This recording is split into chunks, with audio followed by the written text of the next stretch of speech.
Gus Dur dalam sebuah tulisannya juga menerima itu.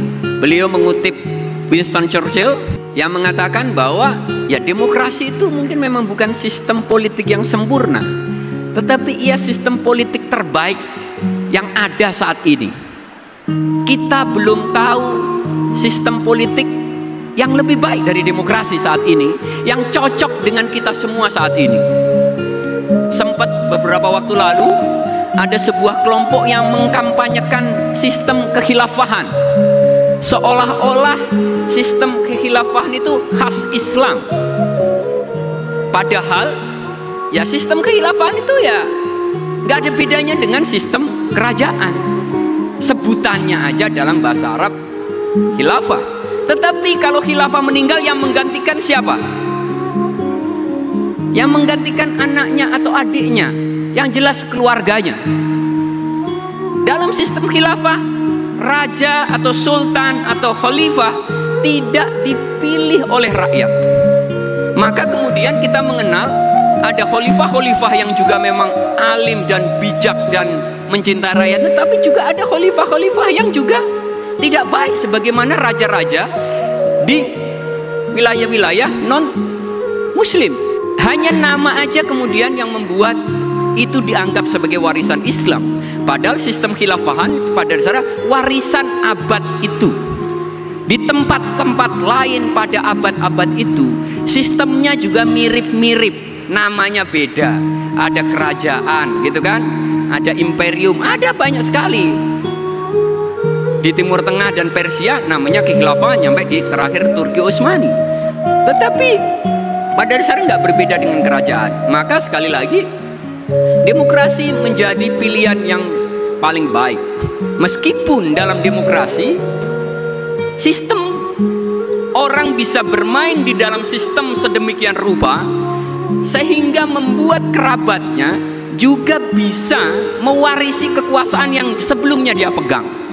Di kabupaten-kabupaten ada banyak sekali seperti ini. Kenapa? Karena demokrasi bukan hanya sistem politik. Keberhasilan demokrasi tidak bisa hanya mengandalkan ekosistem politik, tetapi juga ekosistem budaya. Ketika masyarakatnya belum sepenuhnya tahu apa yang harus dilakukan dalam sistem demokrasi, maka kemudian rakyatnya juga terima-terima aja.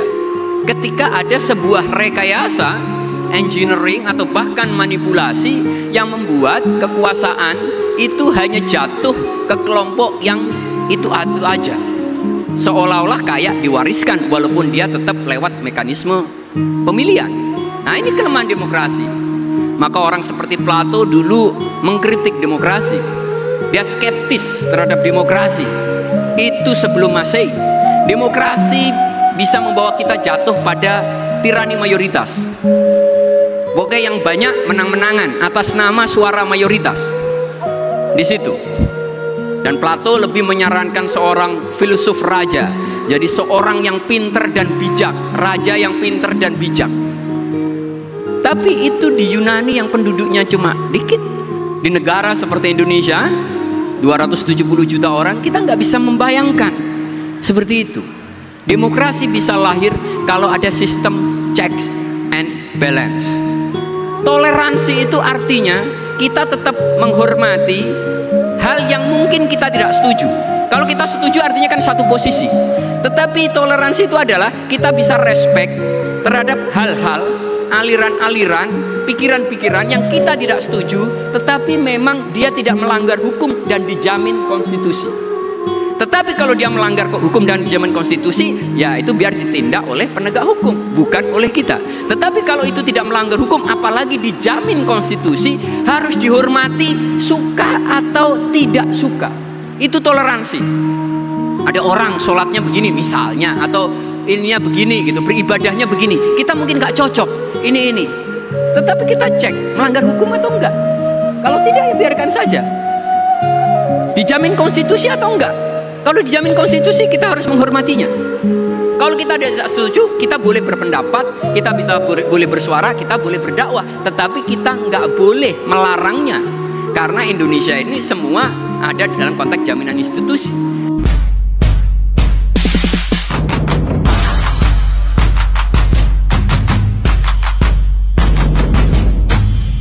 teman-teman dan para hadirin yang berbahagia, alhamdulillah kita sampai kepada sesi yang kita nanti-nantikan saat ini, yaitu Stadium General Gus Dur in Memorial Lecture, yang dalam hal ini merupakan inisiasi kerjasama antara UIN Kiai Haji Abdurrahman Wahid Pekalongan dengan jaringan Gus Durian, yang mengangkat tema terkait dengan demokrasi, mahasiswa, dan kepemimpinan global. Tentunya teman-teman, tema ini sangat relevan sekali dengan kondisi kita saat ini. Teman-teman yang bermain media sosial belakang-belakang ini, kalau ngelihat di berbagai medsos mungkin ada gambar Garuda ya. Garudanya warna apa? Itu ada peringatan darurat. Ada apa sebetulnya? Kemudian ada unjuk rasa di mana-mana. Ini menunjukkan bahwa demokrasi kita tidak sedang baik-baik saja. Nah, ini mengingatkan kita kepada sosok Gus Dur sebagai bapak demokrasi, yang mana dengan gagasan progresifnya beliau menjadikan lokomotif sejarah baru dalam demokrasi di Indonesia. Nah, alhamdulillah ketika kita membicarakan Gus Dur selalu ada wawasan, selalu ada pengetahuan baru yang layak dikaji dan layak didiskusikan, dan kali ini kita akan mendiskusikannya langsung dengan putra beliau, putra ideologisnya Gus Dur. Kalau sebelum-sebelumnya kami sudah mengundang putri-putrinya, Mas Jaya sudah hadir di sini. Alhamdulillah kita kerawuhan putra ideologisnya Gus Dur sekaligus senior di jaringan Gus Durian. Beliau adalah Muhammad Syafi'i Alilha, atau nama selebritisnya beliau itu Syafiq Ali. Saat ini beliau sebagai ketua PBNU bidang media, IT, dan advokasi. Kalau kita ini yang di sini sangat familiar dengan beliau. Nah, tapi teman-teman di sini ini saya harus perkenalkan lebih detail karena beliau punya spirit yang sama dengan teman-teman. Beliau aktivis mahasiswa waktu itu di tahun 98 ya. Saya yakin teman-teman belum lahir. Aktivis 98 itu beliau di garda terdepan dengan teman-temannya dalam rangka memberikan wajah baru terhadap demokrasi di Indonesia. Demokrasi yang berdasarkan nilai-nilai kemanusiaan, demokrasi yang berdasarkan kepada kedaulatan rakyat, bukan untuk kepentingan elit politik. Nah, beliau ini santrinya langsung dari Mbah Syahal Mahfud, asli kelahiran Pati. Kemudian juga saat ini selain menjadi ketua PBNU, beliau juga redaktur dari islami.co. Beliau juga banyak kontribusinya, termasuk kalau teman-teman mahasiswa ngelihat NU Online itu dengan aplikasinya, dengan websitenya, itu tidak terlepas dari peran beliau dulu sebagai redaktur di NU Online. Baik teman-teman, kita akan mendengarkan pemaparan dan orasi ilmiah dari Mas Syafiq Ali. Kepada beliau waktu dan tempat saya persilahkan, dan nanti ada sesi tanya jawab untuk teman-teman. Kepada Mas Syafiq, monggo. Tepuk tangannya mana?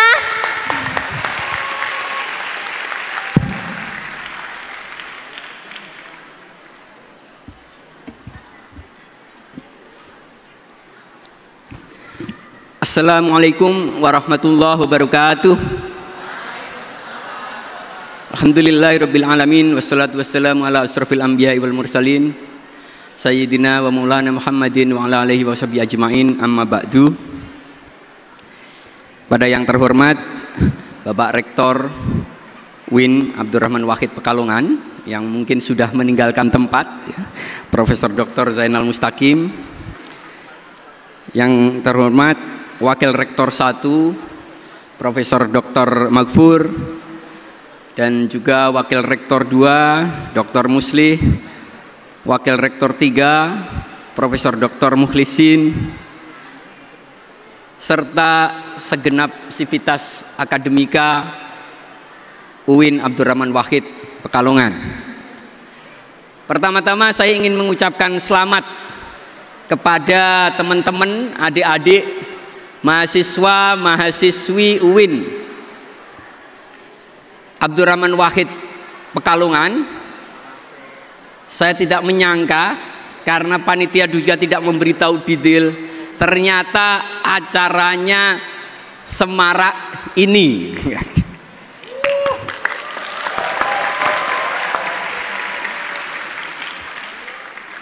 Saya ingin mengucapkan selamat karena adik-adik mahasiswa mahasiswi kuliah di sebuah kampus yang menyandang nama besar, yang menyandang nama salah satu figur terbesar dalam sejarah Indonesia modern. Abdurrahman Wahid atau yang biasa dikenal sebagai Gus Dur, mungkin dalam 50 tahun terakhir satu di antara sedikit nama yang dikenal oleh masyarakat Indonesia, satu di antara sedikit orang yang hadir di hidup banyak sekali orang Indonesia, satu dari sedikit orang yang mampu bertahan dan mengorbit, mengabdi pada rakyat Indonesia. Jadi nama Uin Abdurrahman Wahid itu luar biasa. Jadi ini satu-satunya Uin, atau nggak ada Uin, yang lain nggak ada Pak G. Jadi ini satu-satunya Uin yang menyandang nama itu. Gus Dur sepanjang hidup itu mempengaruhi jutaan orang di Indonesia. Saya tidak tahu persis ini adik-adik ini lahir umumnya tahun-tahun berapa. Gus Dur sudah meninggal 14 tahun yang lalu. Saya tidak tahu apakah teman-teman adik-adik ini cukup mengenal Gus Dur atau tidak. Tetapi sebagai mahasiswa dan mahasiswi di kampus yang bernama Abdurrahman Wahid, tentu sudah semestinya teman-teman mengenali siapa Abdurrahman Wahid. Gus Dur, cucu dari pendiri NU dan anak dari Kiai Haji Wahid Hasim, adalah sosok yang cukup lama menjadi ketua PBNU, menjadi motor dari generasi-generasi NU, menjadi figur yang membawa angin segar di PBNU. Tetapi bukan hanya pada NU, tetapi juga menurut saya pada Muslim Indonesia pada umumnya dan pada rakyat Indonesia pada umumnya. Gus Dur sudah 14 tahun lebih meninggalkan kita. Gus Dur sudah 14 tahun wafat. Tetapi hari ini kita masih sangat bisa merasakan kehadiran Gus Dur. Dan tentu saja saya kira kita harus bisa merasakan kehadiran Gus Dur di kampus ini. Saya hobinya itu jalan-jalan, keliling, silaturahmi, bertemu dengan banyak sekali teman dari berbagai tempat.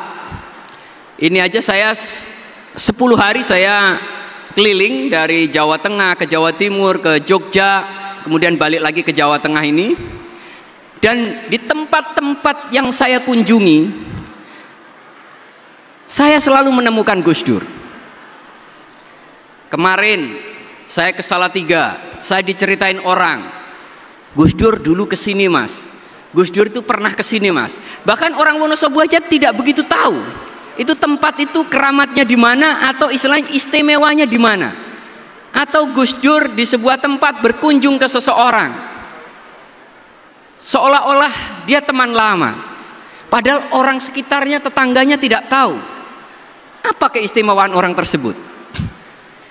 Gus Dur yang tahu keistimewaan orang-orang dan tempat-tempat yang ada di Indonesia, khususnya di Jawa. Sehingga kemanapun saya pergi, saya selalu menemukan Gus Dur di berbagai tempat. Saya ketemu banyak sekali orang, ngobrol ngalor ngidul, dan tidak lama kemudian begitu tahu gitu ya, saya aktif di NU, saya aktif di Gus Durian, dia selalu bercerita bahwa dia pernah punya waktu bersama, punya momentum ngobrol sama Gus Dur. Makanya saya berkelakar, mungkin orang Indonesia yang paling banyak tidur di rumah orang itu ya Gus Dur. Karena Gus Dur kalau berkunjung kemana-mana, dia memilih untuk tinggal dan menginap di tempat orang-orang yang dia temui ketimbang tidur dan menginap di hotel. Padahal Gus Dur ketua PBNU, bahkan itu berlaku nyampe ketika beliau sudah mantan presiden. Gus Dur juga mudah kita temukan di buku-buku. Kalau adik-adik mahasiswa nanti mulai masuk dunia kampus, dunia sivitas akademika, membaca banyak buku terkait Indonesia, saya kira akan mudah sekali menemukan nama Gus Dur. Dalam sejarahnya Gus Dur sudah menulis ribuan artikel, mungkin 1.500 artikel lebih, dan dari 1.500 artikel lebih Gus Dur dikutip oleh ribuan artikel yang lain. Jadi ketika teman-teman nanti sudah menjelajah ke dunia intelektual, dunia ilmu sosial atau ilmu-ilmu keislaman, hampir dipastikan adik-adik akan ketemu nama Gus Dur disebut. Atau ketika kita menyaksikan media massa, mungkin teman-teman nggak sempat menyaksikan Gus Dur waktu hidup karena mungkin belum lahir atau masih kecil, tapi masih kecil lah ya karena baru 14 tahun yang lalu. Tetapi kalau teman-teman membaca media, portal online atau menonton TV atau mengikuti sosial media, saya yakin teman-teman pernah menemukan nama Gus Dur disebut. Entah itu kisah-kisah kejenakaannya atau quote-quote bijaknya. Artinya dimanapun kita di Indonesia, entah kita menjelajah ke tempat-tempat tertentu, ke buku-buku, membaca media dan seterusnya, kita masih menemukan Gus Dur. Kita masih bisa bertemu Gus Dur. Padahal Gus Dur sudah wafat lebih dari 14 tahun yang lalu. Nah, itu menunjukkan betapa pengaruh Gus Dur begitu besar terhadap rakyat kita dan terhadap Indonesia. Gus Dur berkiprah pada masa Indonesia masih di bawah cengkeraman Orde Baru. Kenapa saya menggunakan bahasa cengkeraman? Karena pada masa itu, mungkin pada masa bapaknya adik-adik ini atau kakeknya, Orde Baru itu, Indonesia itu menjadi negara yang sentralistik, menjadi negara yang totalitarian dan sekaligus otoritarian. Seluruh urusan dikontrol oleh negara. Kampus, ospek diawasi oleh negara. Orang pengajian harus izin negara. Orang berkumpul juga harus lapor negara. Seluruh sisi kehidupan rakyat Indonesia pada masa Orde Baru di bawah pengawasan negara. Gus Dur menjadi ketua PBNU pada saat Indonesia di bawah cengkraman Orde Baru dan pada saat Orde Baru sedang jaya-jayanya pada tahun pertengahan 1980-an. Dan sejak Gus Dur memegang tampuk kepemimpinan NU, Gus Dur mulai menata NU, menginspirasi banyak generasi NU dan menjadikan NU menjadi salah satu kekuatan civil society yang sangat diperhitungkan atau bisa kita bilang paling kuat pada saat itu karena punya anggota puluhan juta orang. Bersama Muhammadiyah, NU menjadi kekuatan masyarakat sipil yang diperhitungkan oleh negara, sehingga negara meski pada saat itu punya kekuatan yang sangat powerful, tetapi tidak bisa atau tidak berani bertindak semena-mena terhadap NU. Jadi Gus Dur menjadi kekuatan penggerak di zaman yang seperti ini. Gus Dur menjadi figur yang dianggap vokal dan punya nyali di atas rata-rata. Saya lahir dari dunia pergerakan, saya lahir dari lingkungan demonstran, dan saya menyaksikan tidak banyak tokoh waktu itu yang berani mengkritik Pak Harto dengan sangat keras. Kenapa? Karena Pak Harto dikenal hobi membungkam kelompok-kelompok yang mengkritik pemerintah. Jadi kalau adik-adik ini bertanya misal mungkin pada ayah, ibu atau kakek nenek, mungkin akan mendapatkan cerita-cerita yang seperti ini. Mendapatkan kisah-kisah yang agak menakutkan, yang agak menyeramkan, karena memang negara waktu itu sangat totalitarian. Nah, Gus Dur dengan NU di belakangnya menjadi salah satu juru bicara dari demokrasi di Indonesia dan menjadi campaigner dari gagasan-gagasan hak asasi di masyarakat Muslim Indonesia. Gus Dur seringkali merepotkan Pak Harto dengan kritik-kritiknya, sehingga ada masa kemudian Gus Dur berusaha dilengsarkan dari posisinya sebagai ketua PBNU atau dikalahkan dalam muktamar NU Cipasung, tetapi Gus Dur akhirnya menang. Gus Dur sosok yang sangat menghormati demokrasi. Apa itu demokrasi?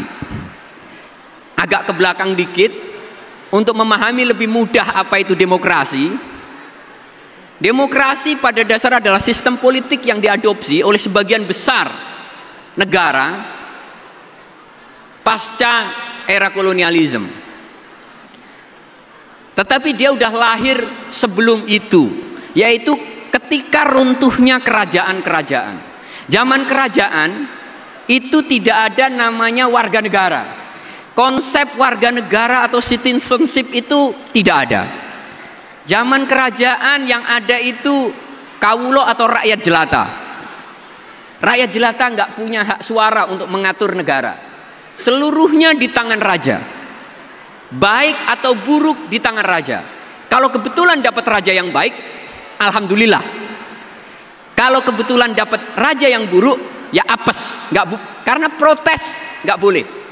Protes di era kerajaan, di era monarki itu kejahatan yang sangat tinggi atau subversi. Subversi adalah sebuah kejahatan dulu yang lahir dari ungkapan pembangkangan. Jadi mengkritik, bandel, membangkang itu hukumannya lebih keras daripada pencurian. Hari ini orang mengkritik presiden itu biasa saja. Jadi kalau ada orang mengkritik presiden kemudian dipenjara 1 tahun, rakyat bingung. Tetapi zaman kerajaan, orang yang mengkritik raja hukumannya antara mati atau diusir.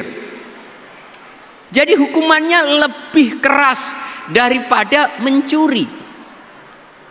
Ini sistem yang lazim pada saat itu. Jadi kalau teman-teman baca buku sejarah atau membaca film-film sejarah, ketika ada konflik kepentingan dan apa, itu hukumannya sangat keras.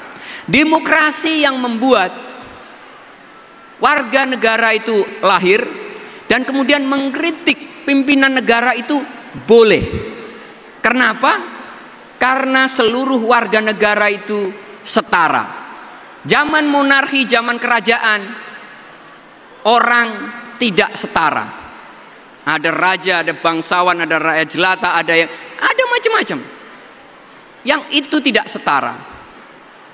Di layer yang paling bawah terima begitu saja. Nah, demokrasi salah satu bentuk sistem politik yang dianggap paling baik saat ini karena menempatkan semua warga negara, termasuk pejabat publik, termasuk menteri, termasuk elit-elit itu setara. maka disebut sebagai demokrasi. Itu adalah pemerintahan dari rakyat atau oleh rakyat untuk rakyat. Walaupun sekarang mungkin kalau kita saksikan demokrasi itu dari rakyat, belum tentu oleh rakyat, dan tampaknya bukan untuk rakyat. Nah gitu, itu yang terjadi. Tetapi paling tidak demokrasi menyisakan atau memberi ruang buat kita semua untuk bersuara. Negara demokrasi baik atau tidak baik bukan mengandalkan pada kebaikan dari presiden, kebaikan dari menteri, kebaikan dari elit. Bukan. Kalau kita mengandalkan kebaikan dari elit, nggak ada bedanya dengan monarki. Negara demokrasi bisa baik kalau rakyat komplain jika ada sesuatu yang tidak benar. Kalau rakyat protes jika ada haknya yang tidak dipenuhi. Kalau rakyat bersuara jika dia merasa diabaikan. Itu demokrasi. Demokrasi bukan sesuatu yang turun dari langit, dan presiden bukan orang yang mendapatkan wahyu sebagaimana keyakinan para raja-raja zaman dulu. Demokrasi adalah sistem yang ditentukan oleh kita semua rakyat Indonesia. Kalau kita semua tahu apa yang baik dan buruk buat negara kita, buat nasib kita, maka negara itu juga akan punya kecenderungan baik. Tetapi kalau kita rakyatnya tidak tahu apa yang baik dan buruk buat kita, maka kita mungkin akan menerima begitu saja. Di situ. Tentu demokrasi bukan hal yang sempurna. Kita menyaksikan hari ini demokrasi mungkin bisa ditebus dengan uang. Demokrasi mungkin bisa diatur-atur aturan mainnya. Tetapi dibanding monarki, di mana rakyat nggak punya hak suara, demokrasi tetap menjadi sistem politik yang terbaik. Gus Dur dalam sebuah tulisannya juga menerima itu. Beliau mengutip Winston Churchill yang mengatakan bahwa ya demokrasi itu mungkin memang bukan sistem politik yang sempurna, tetapi ia sistem politik terbaik yang ada saat ini. Kita belum tahu sistem politik yang lebih baik dari demokrasi saat ini, yang cocok dengan kita semua saat ini. Sempat beberapa waktu lalu ada sebuah kelompok yang mengkampanyekan sistem kekhilafahan, seolah-olah sistem kekhilafahan itu khas Islam. Padahal ya sistem kekhilafahan itu ya nggak ada bedanya dengan sistem kerajaan. Sebutannya aja dalam bahasa Arab khilafah. Tetapi kalau khilafah meninggal, yang menggantikan siapa? Yang menggantikan anaknya atau adiknya, yang jelas keluarganya. Dalam sistem khilafah, raja atau sultan atau khalifah tidak dipilih oleh rakyat. Maka kemudian kita mengenal ada khalifah-khalifah yang juga memang alim dan bijak dan mencintai rakyatnya, tapi juga ada khalifah-khalifah yang juga tidak baik sebagaimana raja-raja di wilayah-wilayah non muslim. Nah, hanya nama aja kemudian yang membuat itu dianggap sebagai warisan Islam. Padahal sistem khilafahan itu pada dasarnya warisan abad itu. Di tempat-tempat lain pada abad-abad itu sistemnya juga mirip-mirip, namanya beda. Ada kerajaan gitu kan, ada imperium, ada banyak sekali. Di Timur Tengah dan Persia namanya kekhilafahan, sampai di terakhir Turki Utsmani. Tetapi pada dasarnya nggak berbeda dengan kerajaan. Maka sekali lagi demokrasi menjadi pilihan yang paling baik. Meskipun dalam demokrasi sistem orang bisa bermain di dalam sistem sedemikian rupa sehingga membuat kerabatnya juga bisa mewarisi kekuasaan yang sebelumnya dia pegang. Di kabupaten-kabupaten ada banyak sekali seperti ini. Kenapa? Karena demokrasi bukan hanya sistem politik. Keberhasilan demokrasi tidak bisa hanya mengandalkan ekosistem politik, tetapi juga ekosistem budaya. Ketika masyarakatnya belum sepenuhnya tahu apa yang harus dilakukan dalam sistem demokrasi, maka kemudian rakyatnya juga terima-terima aja. Ketika ada sebuah rekayasa, engineering atau bahkan manipulasi yang membuat kekuasaan itu hanya jatuh ke kelompok yang itu aja, seolah-olah kayak diwariskan walaupun dia tetap lewat mekanisme pemilihan. Nah, ini kelemahan demokrasi. Maka orang seperti Plato dulu mengkritik demokrasi. Dia skeptis terhadap demokrasi. Itu sebelum Masehi. Demokrasi bisa membawa kita jatuh pada tirani mayoritas. Pokoknya yang banyak menang-menangan atas nama suara mayoritas. Di situ. Dan Plato lebih menyarankan seorang filsuf raja. Jadi seorang yang pinter dan bijak, raja yang pinter dan bijak. Tapi itu di Yunani yang penduduknya cuma dikit. Di negara seperti Indonesia, 270 juta orang, kita nggak bisa membayangkan seperti itu. Demokrasi bisa lahir kalau ada sistem checks and balance. Tetapi pertama-tama demokrasi harus bersendikan dua hal, yaitu satu, pertama penghormatan terhadap hak asasi manusia, dan yang kedua adalah rule of law. Jadi walaupun atas nama rakyat, tapi kalau membunuh orang semena-mena tanpa pengadilan, itu tidak dibenarkan atas nama demokrasi. Jadi hak hidup orang, nyawa orang itu tidak bisa ditawar. Dan Gus Dur menekankan ini. Gus Dur dianggap berhasil menjadi salah satu ibaratnya pembawa obor demokrasi di Indonesia, karena Gus Dur mampu memperkenalkan gagasan-gagasan hak asasi dan demokrasi ke masyarakat Muslim Indonesia, khususnya warga NU. Pada saat itu warga NU sebagian besar mungkin miskin, tidak punya akses media, dan mungkin tidak kuliah. Saya tidak tahu nih, saya ingin tanya, di antara adik-adik yang kakeknya atau neneknya kuliah siapa aja? Nunjuk jari. Di antara 2.600-an orang yang kakeknya neneknya kuliah siapa? Nyaris tidak ada. Nah, padahal Indonesia udah merdeka. Di antara adik-adik yang bapak atau ibunya kuliah siapa? Tunjuk jari. Bapak atau ibunya kuliah yang tinggi. Nah, masih sedikit. Di umur bapak ibu adik-adik yang bisa kuliah aja sedikit. Tetapi hari ini di Pekalongan, di UIN Abdurrahman Wahid ada mahasiswa baru 2.600 dari total 11.000 mahasiswa.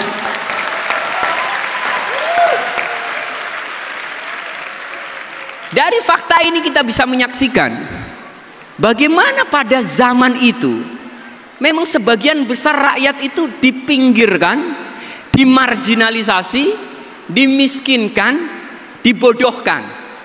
Kalau orang nggak bisa kuliah atau dibikin tidak bisa kuliah, tentu otomatis dia nggak akan bisa mencapai potensi maksimal dari otak yang dia miliki. Nah, pada zaman itu masyarakat kita, atau khususnya karena Gus Dur ketua khususnya warga NU, masih ada di pinggiran. Tetapi Gus Dur yang memperkenalkan dengan gagasan-gagasan. Gus Dur yang memberi makna atas konsep kuliatil khomes, hifdzun nafas. Jadi penghargaan atas hidup, ya, harus merawat hidup, hifdzun nafas. Itu dimaknai Gus Dur sebagai penghargaan terhadap hak asasi manusia. Sebelum itu tidak banyak ulama atau pemimpin Islam yang memaknai itu. Hifdzul aql, penghargaan atas pikiran, artinya orang harus dicerdaskan. Orang nggak boleh dibodohkan, sehingga hak atas pendidikan itu penting. Dulu beasiswa masih sangat sedikit, sekarang beasiswa banyak. sehingga banyak sekali orang yang punya potensi untuk kuliah tinggi. Belum lagi hifdzuddin, ya kan, hifdzul mal dan seterusnya. Gus Dur membawa gagasan hak asasi lewat bahasa-bahasa Islam di situ. Nah, dan Gus Dur juga membawa gagasan tentang demokrasi, tentang kesetaraan, tentang musyawarah, tentang konstitusi dengan bahasa-bahasa Islam. Islam punya tradisi bermusyawarah, artinya demokrasi juga bersesuaian dengan Islam. Nah, jadi itu. Nah, Gus Dur adalah sosok yang selama hidupnya berhasil membawa gagasan-gagasan ini sampai akhir hidupnya. Sebelum beliau jadi presiden, bahkan setelah Gus Dur presiden. Gus Dur orang yang sangat menghargai kemanusiaan, sehingga sesuai testimoni Mbak Aliza, Gus Dur ketika digoyang kekuasaannya, Gus Dur tidak mau mengerahkan polisi dan tentara, padahal beliau presiden, yaitu panglima tertinggi angkatan bersenjata dan kepolisian Republik Indonesia. Tetapi Gus Dur tidak mau. Walaupun banyak mungkin warga NU yang waktu itu demo membela, tapi Gus Dur selalu bilang untuk pulang saja. Saya anggapannya Gus Dur adalah ada yang lebih penting dari politik, yaitu kemanusiaan. Dan Gus Dur tidak ingin mempertahankan kekuasaan dengan ada darah rakyat Indonesia. Itu Gus Dur. Mungkin kita kalau punya kekuasaan tidak sanggup melakukan itu. Di situ Gus Dur orang yang sangat berhati lembut terkait kemanusiaan, tetapi sekaligus Gus Dur orang yang sangat sadar pentingnya nilai-nilai keadilan itu ditegakkan. Makanya terkait hal-hal yang prinsipil, terkait hal-hal yang bertentangan dengan prinsip keadilan, Gus Dur sangat-sangat keras. Gus Dur dikenal sebagai sosok yang banyak mengadvokasi warga-warga pinggiran, warga-warga gusuran, misal Waduk Kedoobo. Tapi Gus Dur juga dikenal sebagai advokat dari komunitas-komunitas agama yang mungkin dipinggirkan atau terancam. Gus Dur menghormati semua agama dan beliau berjuang agar semua komunitas agama apapun dilindungi, karena itu mandat konstitusi. Toleransi itu artinya kita tetap menghormati hal yang mungkin kita tidak setuju. Kalau kita setuju artinya kan satu posisi. Tetapi toleransi itu adalah kita bisa respect terhadap hal-hal, aliran-aliran, pikiran-pikiran yang kita tidak setuju, tetapi memang dia tidak melanggar hukum dan dijamin konstitusi. Tetapi kalau dia melanggar hukum dan dijamin konstitusi, ya itu biar ditindak oleh penegak hukum, bukan oleh kita. Tetapi kalau itu tidak melanggar hukum, apalagi dijamin konstitusi, harus dihormati suka atau tidak suka. Itu toleransi. Itu toleransi. Ada orang sholatnya begini misalnya, atau ininya begini gitu, beribadahnya begini, kita mungkin nggak cocok ini, tetapi kita cek melanggar hukum atau enggak. Kalau tidak ya biarkan saja. Dijamin konstitusi atau enggak? Kalau dijamin konstitusi kita harus menghormatinya. Kalau kita tidak setuju, kita boleh berpendapat, kita bisa boleh bersuara, kita boleh berdakwah, tetapi kita nggak boleh melarangnya, karena Indonesia ini semua ada dalam konteks jaminan institusi. Nah, prinsip keadilan ini yang dipegang terus oleh Gus Dur, termasuk dalam konteks internasional. Gus Dur ketika jadi presiden, beliau keliling ke banyak negara untuk meyakinkan banyak pemimpin negara lain agar percaya pada Indonesia. Karena waktu itu Indonesia mengalami krisis dan dikenal sebagai negara otoritarian, dan Pak Harto sebagai presiden terakhir era reformasi waktu itu dipaksa turun. Artinya internasional krisis kepercayaan, ekonominya rontok dan secara kepemimpinan. Gus Dur keliling untuk meyakinkan itu, sekaligus berdiplomasi dan sekaligus mengukur ada berapa banyak negara-negara ini yang kira-kira masih mau jalan bareng dan kerjasama dengan Indonesia, karena ekonominya juga tidak begitu baik. Waktu itu ibaratnya ketika krisis moneter dan krisis ekonomi, ibaratnya sebelumnya bisa makan dengan Rp1.000, itu langsung naik 2 kali lipat jadi Rp2.000. Seluruh harga-harga naik. Jadi Gus Dur mewarisi kekuasaan pasca Pak Habibie yang kondisi ekonominya juga tidak begitu baik dan dia butuh dukungan internasional. Tetapi juga pada saat kekuasaan yang pendek itu, Gus Dur memperjuangkan hak-hak dari banyak sekali orang. Terutama misalnya adalah hak-hak warga saudara kita Tionghoa. Dulu belajar bahasa Cina pada masa Orde Baru itu nggak boleh. Belajar bahasa Cina itu nggak boleh. Teman-teman bisa bayangin nggak? Sekarang bisa belajar bahasa apa aja lewat YouTube. Dulu bikin kursus bahasa Cina itu oleh Pak Harto nggak boleh. Bisa masuk penjara, hukumannya lebih tinggi daripada maling ayam. Di situ. Jadi itu zaman Orde Baru. Main barongsai tidak boleh. Jadi kalau ada yang maksa main barongsai, udah pasti ditangkap polisi, masuk sel. Teman-teman kebayang main barongsai aja di penjara? Nggak kebayang. Tetapi itu sejarah yang pernah kita miliki. Dan Gus Dur memperjuangkan itu karena itu bertentangan dengan konstitusi dan hak asasi manusia. Apa yang salah dengan itu semua? Maka kemudian Gus Dur itu ibarat kayak menjadi tokoh dari saudara-saudara Tionghoa, melebihi mungkin kalangan mereka sendiri. Dalam konteks internasional, Gus Dur pernah mengusulkan ada Forum Pasifik Barat. Negara dari Indonesia di kawasan Laut Cina Selatan, Asia Tenggara, Jepang, Australia, agar memperkuat kerjasama karena Gus Dur tidak mau dunia selalu tergantung dan dikendalikan oleh Amerika dan Eropa. Gus Dur pengen mendesakkan sistem dunia yang lebih adil dari sebelumnya. Dan Gus Dur benar. Hari ini kita menyaksikan, paling tidak dalam kasus Israel Palestina, bagaimana bias Amerika Eropa yang menutup mata dari segala kekejaman Israel, mereka tetap mendukung Israel. Mereka tetap mengirim senjata ke Israel. Tidak adanya balancing of power membuat negara bertindak tidak adil kepada yang lain. Makanya dalam konteks demokrasi, balancing of power itu penting. Kalau ada orang yang satu sangat besar, yang satu sangat kecil, ada potensi yang besar itu bertindak menganiaya yang kecil. Tetapi kalau orang relatif setara, dia akan mikir 12 kali untuk bikin keributan. Artinya begitu, ada balancing of power. Dan balancing of power itu yang diperjuangkan oleh sistem demokrasi. Maka ada eksekutif, pemerintah, ada yudikatif, ya kan, peradilan. Dan peradilan harus independen dari pemerintah. Ada legislatif, DPR. Walaupun bisa saja demokrasi itu berhenti di demokrasi prosedural. Nah, tapi artinya kita memang menyadari sejak awal bahwa demokrasi tidak sempurna. Apa yang tampak hanya prosedural semata, ya harus diperbaiki, harus dikuatin. Makanya rakyat yang aware, yang sadar politik itu penting. Teman-teman mahasiswa ini adalah penggerak, potensi penggerak demokrasi. Pemuda adalah kalangan yang karena spirit jiwa mudanya dan karena tidak punya banyak kepentingan, sehingga berani menjadi ujung tombak ketika negara mengalami kebekuan. Kalau negara isinya orang-orang tua semua ini, saya jamin gak akan ada namanya reformasi.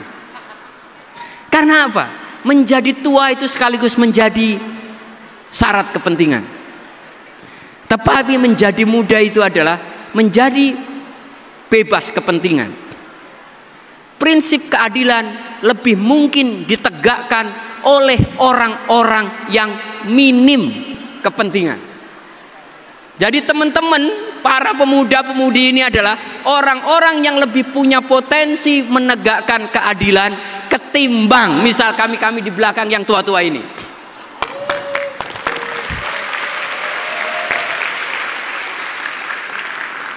Bahwa kemudian persoalannya adalah yang sudah paham dunia, yang sudah paham politik, yang sudah paham masyarakat secara sosial, yang sudah lebih berpengalaman itu adalah orang-orang tua. Nah, itu yang seringkali membuat itu. Tetapi kita tahu Indonesia merdeka karena kaum pemuda. Maka yang ada disebut sebagai revolusi pemuda, ada sumpah pemuda. Indonesia merdeka proklamasinya karena ada faktor para pemuda. Bung Karno dipaksa oleh orang-orang muda, diculik ini. Gitu. Reformasi juga karena orang-orang muda. Saya zaman reformasi umurnya baru berapa? Baru 24 tahun. Jadi saya juga tidak banyak mengenal dunia. Saya sudah membaca buku mungkin juga tidak bisa banyak sekarang. Tetapi meski saya tidak banyak membaca buku sebanyak sekarang, tetapi saya lebih kecil punya kepentingan, sehingga saya dan teman-teman berani bertaruh mendobrak apa yang kami anggap beku. Kalau sekarang mungkin beda lagi kali gitu. Jadi artinya bahwa anak-anak muda lah yang bisa mendobrak kebekuan ketika itu menimpa sebuah negara. Tetapi tentu PR-nya memang tidak berhenti di situ. Nah, untuk demokrasi lanjut, kita semua harus paham banyak hal, kita harus membawa kompetensi banyak hal. Karena dalam konteks hak, ada yang disebut political right, ada yang disebut eco-shock right. Gus Dur sangat peduli dengan hal ini. Political right, hak berkumpul, hak bersuara, hak berserikat. Kalau political right itu dijamin, maka penyelewengan kekuasaan itu kecil kemungkinan terjadi. Karena ada menyeleweng dikit, diramein. Nah kan gitu kan, apalagi era sosmed gitu kan, ada naik jet pribadi diramein, nah gitu kan. Jadi era sosmed artinya ketika hak politik ini bersuara. Tapi juga selain political right, ada eco-shock right, ekonomi, social and cultural right, economic right, rakyat makmur atau tidak. Kalau rakyat tidak makmur, rakyat boleh protes karena negara mengelola pajak kita. Social right, gitu kan, hak warga NU, warga Muhammadiyah, warga yang lain kadang suka bikin peringatan-peringatan. Itu bagian dari cultural right. Bahkan orang desa. Social and cultural right. Nah, political and eco-shock right ini harus dijamin. Sejauh political and eco-shock right ini dijamin, insya Allah saya kira Indonesia bisa menjadi negara maju, negara yang makmur, negara yang generasinya cerdas sesuai cita-cita kemerdekaan Indonesia. Dan terakhir saya kira sekali lagi bahwa karena adik-adik kuliah punya keberuntungan, punya keistimewaan kuliah di kampus bernama Abdurrahman Wahid, saya kira sudah menjadi kewajiban kita bahwa kita bisa mengambil inspirasi dari Gus Dur, sosok yang menjadi salah satu figur terpenting dalam sejarah Indonesia modern, dan semoga itu bisa menjadi inspirasi buat teman-teman. Saya mungkin tidak bisa menjadi seperti sekarang kalau tidak ada Gus Dur. Gus Dur adalah sosok yang sangat menginspirasi, bukan hanya dalam kegiatan-kegiatan sosial saya, tetapi juga dalam pilihan-pilihan pribadi saya. Kalau tidak ada Gus Dur, mungkin saya tidak mengenal banyak dunia, tidak mengenal banyak buku, karena mungkin saya menjadi generasi NU yang ada di kampung yang terpencil, yang tidak berani keluar dari zona aman saya, yang tidak berani keluar dari tempurung kecil saya. Dan semoga teman-teman semua mendapatkan berkah dari segala apa yang dimiliki oleh Gus Dur. Sekian, wallahul muwaffiq ila aqwamit thoriq. Wassalamualaikum warahmatullahi wabarakatuh.